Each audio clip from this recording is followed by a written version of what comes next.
I can tell you we know a little bit more about our subject. We know he recently left the University of Colorado Medical School neuroscience program on a voluntary separation. We know he hails originally from Riverside, California, and attended UC California Riverside campus. Neighbors report to us that he lived alone and he kept to himself. I have the same cautions about the social media. One of the things modern investigators do is watch what appears on the internet to see what clues we can find, and we know that you do that too. Okay? And in the era of blogs and everything else, we just caution you that everything you read may not be true. Okay? With regard to our theaters in Aurora, there are 4 theaters in Aurora that show this movie, and until further notice, we will have some extra security at those theaters out of an abundance of caution. And I will tell you, I've been getting phone calls from some colleagues around the country asking about this, and I told them, I don't know what you should do at your theaters, but that's what we're going to do in Aurora for a while. We are fully staffed in all our districts. We are on 12-hour shifts because of the demands to support the crime scene and the new event on Paris. And thanks to the Arapahoe County SWAT team and the Denver Police Department SWAT team, if we have any demands over the next couple of days for those kinds of assets, since we are fully taxed, we will turn to our colleagues to help us. The Aurora Town Center will be open tomorrow. They have been wonderfully cooperative with the Aurora Police Department. I have a new tip line. If there are any further tips that anyone wants to be called, it's the Crime Stoppers number, 720-913-STOP, or 720-913-7867. We're also offering a general information line for the community, not for the press. I think the press knows how to reach us. But this is for the community if they have any questions. The general information number is 303-739-1862. Our suspect is now in Arapahoe County Jail. I just got a call from the sheriff. He asked me if I wanted his picture released, and I said no. So I won't be releasing his picture for investigative reasons. He will be arraigned or have first court appearance 8:30 a.m. on Monday in Arapahoe County District Court. There has been an overwhelming outpouring of support for our families, for our victims, for our community, for our cops, for our firefighters, for our EMS people, for our investigators by this entire community. We've received letters of concern and condolences. Just remarkable.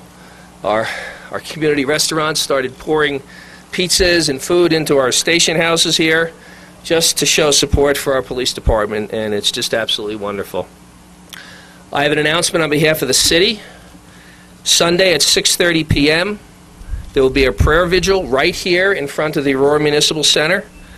We know the governor and the mayor will speak, and there will be an appropriate moment for reflection for our community.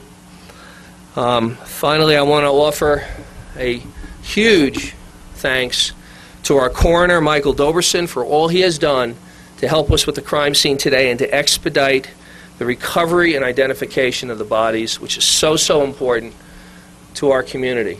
And in terms of the next press briefing, we expect to be able to brief you tomorrow afternoon right here at 2 p.m. I will take questions. Chief, any sign of a motive at this point? Has he said anything about why he did this? If we have information about a motive, we would not share it with you. We would let that play out in the course of the criminal prosecution. Talking to you, though? I won't talk about his admissions. Yes? My understanding is that all the weapons that he possessed legally, and all the clips that he possessed legally, and all the ammunition that he possessed legally. Yes?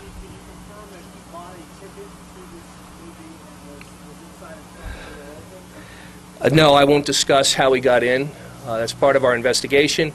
And as much as I'd like to be cooperative with you folks, the most important thing is that there is justice for these victims, and that justice will occur in a courtroom.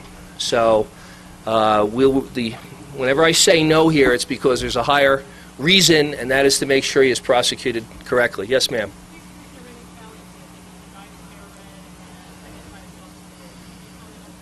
No, I can't. I gave a description this morning of his appearance. He was dressed all in black. For those of you who don't have this,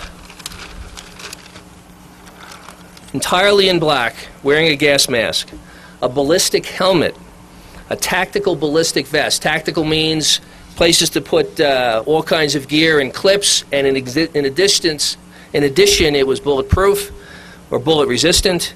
He was wearing ballistic legging in case he took a round in the legs. He was wearing throat protection and groin protection, and he was wearing black tactical gloves. So that's what he looked like in the theater. Chief, can you tell us if the devices that he possessed outside of the guns, how many were there? I don't know enough about, so those of you who were here this morning know that I reported that he released, it appears, 2 devices that set off some sort of smoke and or chemical irritant. I don't know enough about them right now to answer any questions.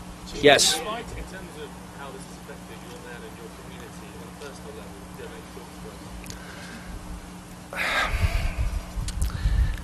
Our cops went through a lot.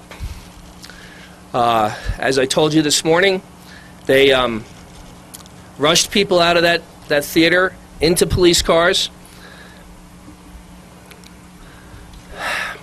I've heard some compelling stories. One of the things we're working on is how we're going to deal with our own trauma. And we spent some time today with our 3 department psychologists, and somehow in the next couple of days, when this has slowed down, one of our highest priorities is to deal with our own officers and how they cope with this event. And that's really all I have to say about that. Anything else? Yes?